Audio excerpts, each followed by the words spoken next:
Buxoro shahrida Yunon-Rum kurashi bo'yicha Open Buxoro xalqaro turniri bo'lib o'tdi. Humo sport majmuasi mezbonlik qilgan bellashuvlar tafsilotlari muxbirimiz lavhasidan o'rin olgan. Buxoro shahridagi Humo sport majmuasida Yunon-Rum kurashi bo'yicha Open Buxoro xalqaro musobaqasi bo'lib o'tdi.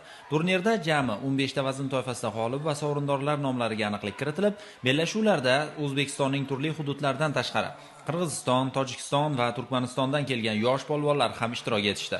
Bahslar 3 ta gilamda tashkil etilib, unda barcha ishtirokchilar o'z vazn va yoshlariga ko'ra chempionlik uchun kurash olib bordilar.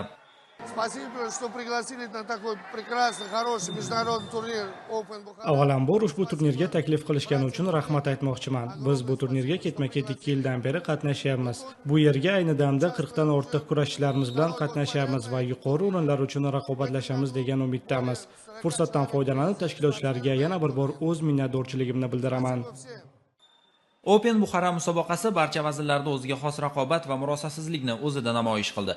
Barcha bahslar yakuniga yetgach, turnirning taqdirlash marosimi ham o'tkazildi. Unda sovrinli o'rinlarni qo'lga kiritgan sportchilarga tashkilotchilar tomonidan esdalik sovg'alari ham topshirildi.